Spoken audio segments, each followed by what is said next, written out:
Imagine you're holding a bucket full of water while walking through the desert. It's precious and life-saving. But what if there's a tiny hole at the bottom of the bucket? At first, it seems small, just a few drops escaping here and there. But by the time you get to your destination, the bucket is empty, and so is your only chance of survival. This is exactly what happened to me, except it wasn't water. It was my money. And I honestly had no idea. I want to share a personal story with you, and honestly, it's a little embarrassing, but I'd rather you not have to learn the hard way like I did. You see, I didn't lose thousands of dollars because of some wild financial gamble or scam. It was something much simpler, something that I simply overlooked. And y'all, it cost me big.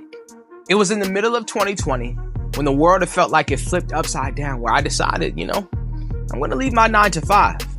I walked away from my career in education to chase my entrepreneurial dreams. And looking back, it was probably the most bold move I'd ever made. But it was also one of the most expensive.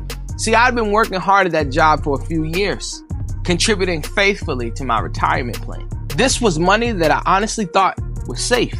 But here's the thing that no one will teach you in school. Money that's left sitting does not grow. If you're not careful, it can just sit there while more money-making opportunities pass you by. All right, so here's where I dropped the ball. When I left my job in 2020, I didn't immediately roll over my retirement funds to another qualifying account like an IRA, which stands for Individual Retirement Account. You may be thinking to yourself, what in the world is an IRA? And if you ask that question, please, I need you to understand how vital this is for your financial future. Lean in a little bit more. Having an IRA is such a cheat code that there are limits to the amount of money that you can actually put in the account annually. When I resigned from my 9-to-5, retirement was the last thing on my mind. When I left my job, I told my financial advisor, he said, listen, do not let your money sit out there. Roll it over so that it can start working for you. I thought to myself, man, I'll get to it later. But later turned into months. And months, unfortunately, turned into years, thus making me miss out on tens of thousands of dollars. The average rate of return for any IRA, whether it be Roth or traditional, is 8 to 10%. If I had rolled over just $5,000 of my retirement contributions 4 years ago, it could have grown to over $12,000. And guess how much work I would have had to do? See, the power of the IRA is a concept called compound interest. This is not money that I actually have to work for. I don't have to get on a stage. I don't have to record a video. I don't have to write a speech or write a book. The money works for me. Because I didn't do this and I let my money sit there, my money that should have been working for me actually began to work against me. Here's why this is so important. The earlier you invest your money, the more powerful it becomes. And again, this is not money that you actually have to work for. It works for you. The concept of compound interest is what makes investing so powerful. Albert Einstein, in fact, calls compound interest the eighth wonder of the world. Think of it like this. The money that you once worked for, when you invest it properly, begins to work for you. But here's the difference. It works 24/7, 365, and you don't have to lift a finger. But here's the flip side. Are you ready? When you delay in making those investments, you don't just lose time, which is in and of itself an invaluable commodity. You also lose the potential for exponential growth on your money, which you don't have to work for. Remember, compound interest is when the money works for you. Let's say you start investing at 30 years old, $5,000 a year in an account that gives you a 10% return.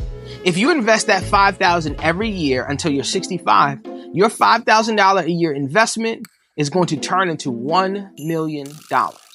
If you were to save $5,000 a year in a bank, that $5,000 a year would only turn into $175,000. But let's take it a step further. It gets so much better. If you start just 10 years earlier at 20 years old and invest that same $5,000, that $1 million turns into $2.5 million at 65 years old. This is the infinite power of compound interest. From these lessons, I don't want you to just be inspired. I want you to take action. So your number one takeaway for today is don't just start now, start right now.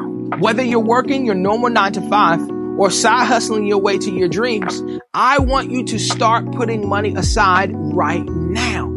Especially if you're on the cusp of getting into a career, like you're at the college age, you're about to graduate, or you just recently graduated. Do not wait. Find a way to open an IRA today. Even if you can only scrape up $50 a month, your future self, I promise you, will thank you for it. Now listen, I totally get it. I just told y'all that when I left my 9-to-5, my retirement plan was the last thing that was on my mind. Talking about things like retirement and investing can seem like it's miles down the road, especially if you're in high school, if you're early in college, or even about to land that first job. But don't make the mistake of ignoring the principle of preparation. 4 years is going to pass by whether you're prepared or not. When I was in college, I had a mentor named Dr. Frank Chambers, and he talked to me just how I'm talking to you right now. He gave me a piece of advice that literally changed everything for me. And when I say everything, I do in fact mean everything. And in my next video, I'm going to tell you all about it. The strategy that he gave me allowed me to buy my first house, buy a car, and pay for my wedding all in 1 year while making less than $40,000 annually. Now, if you're anything like me, you're probably thinking, I don't know about that one. Somebody probably gave you some money. Didn't nobody give me no money. I got something more valuable than money that helped me to get what I needed to get the things that I wanted. I'm just trying to tell you, there's a playbook. And he gave me the playbook, and all I did was run the play. The simple principle that I adopted as a broke college kid, still trying to figure out life, was all it took. And I'm talking so broke that I ain't have enough money to buy books. But now, I write books for college students. And especially when you're just starting out, the principles that decide how you live your life and how you spend your money will ultimately set you up for a life of freedom or for a perpetual cycle of living paycheck to paycheck. Next time, I'll break down that piece of advice my mentor gave me and how I used it to make every dollar count. These principles help me turn the life that I dreamed of into reality. And trust me, they can do the same for you. I've actually replicated this process many times over. I have many mentees who are actually, doing pretty well for themselves. And later on down the line, I hope you'll have a chance to meet them on the channel. Don't make the mistake of thinking that you have to wait. You don't have to be great to get started, my friend, but you do have to get started in order to be great. Because when you're armed with the right mindset and tools, you can take small steps and turn them into life-changing milestones. If you found this video valuable, my ask is that you hit subscribe. And don't forget to ring the bell. My name is Jordan Green-Ellis, your personal mentor. And this is the Legacy Lab. I'm signing out, but I'll see you real soon.